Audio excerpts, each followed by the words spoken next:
Good afternoon, guys. Pastor Janet here. I told you I'd come back and talk about imagery.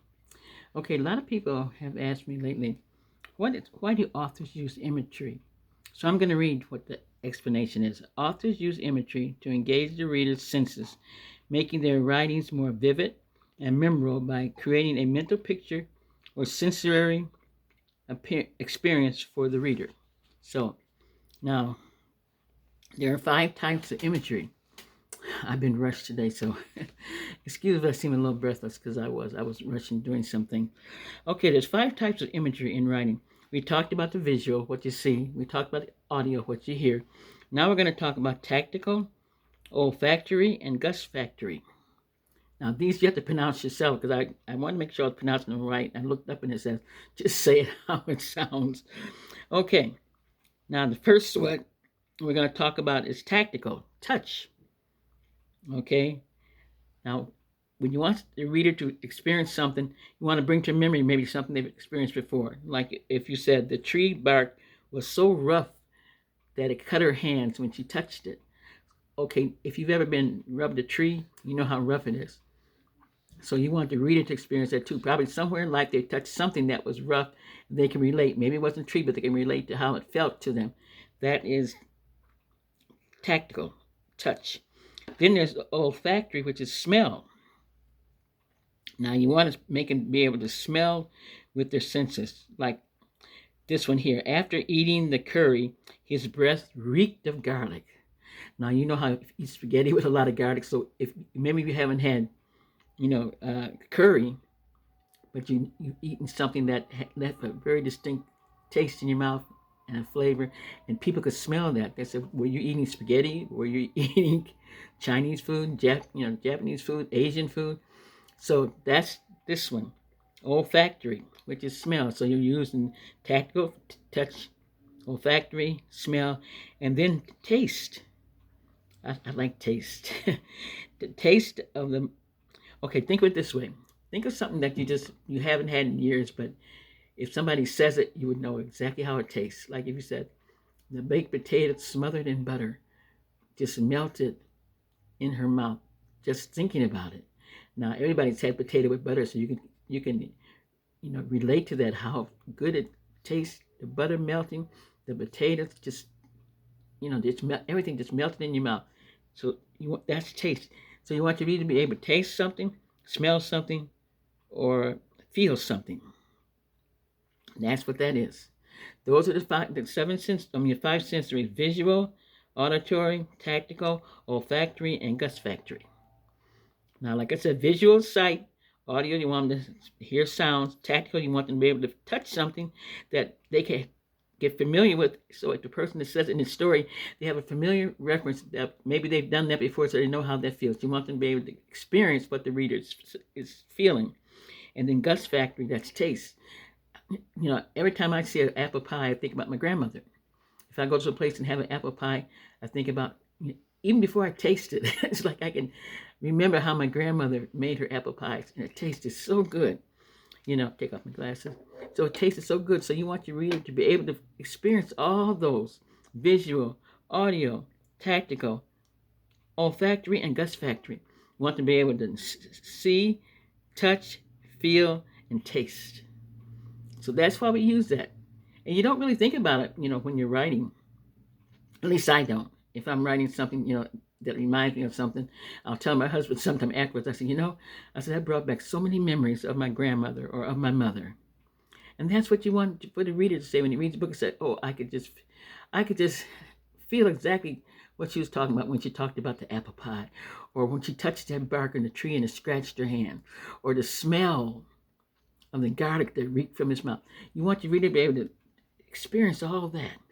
That makes your writing more vivid for the reader. So that's what the 5 imagery terms mean: visual, sight; auditory, sound; tactile, touch; olfactory, smell; and gustatory, taste. You want them to be able to feel, see, hear, touch, all of that, so it brings your writing to life. Okay? So that's what that is. So I wanted to come and share that. So there's other things I'm going to talk about because writing is so detailed. You don't realize when you're writing that all this stuff is in. A good one that I had, but I didn't put it on here. I didn't put it on here. But there was one talking about in Charles Dickens when he described, comparing Scrooge, to other things like Scrooge was cruel, cold, and so now when you think about cold, said his feelings were as cold as touching ice. So you think to yourself, he had no feelings at all. Scrooge didn't have any feelings, you know. And then the sound of the chain when Marley came, that's the sound. The chain clang, clang, clang, clang, clang, and that scared Scrooge very much. So all that was used in there, but unless you know those techniques, you just read it and you experience it, but you don't stop and think, oh, now what was that? What did you say that was? So look them up. Audio, visible. I mean, okay, audio with your ears, visual with your sight. You can see. Tactical, smell, olfactory. I think that was the one that was. Wait, olfactory was the one that was. Let me get this straight because I don't want to leave you wrong. But there's so much. Olfactory was taste. So the five, I'm going to go through them again so you get them right because, like I said, I've been rushed. So please excuse me. I've had a day today. Okay. 5 types of imagery are visual, sight, auditory, touch, auditory, hearing, tactical, touch, olfactory, smell, and gustatory, taste. You want them to be able to see, hear, touch, smell, and taste whatever you're trying to do in your novel. Whatever you're trying to do. If you want your readers to really, get into what you're doing, make sure you make this plain.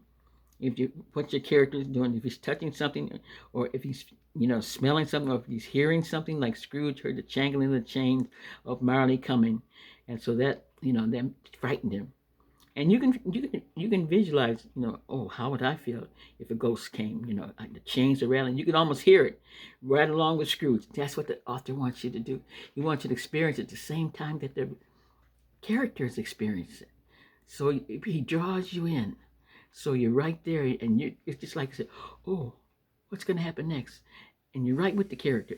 That's what you want these things for your reader to experience.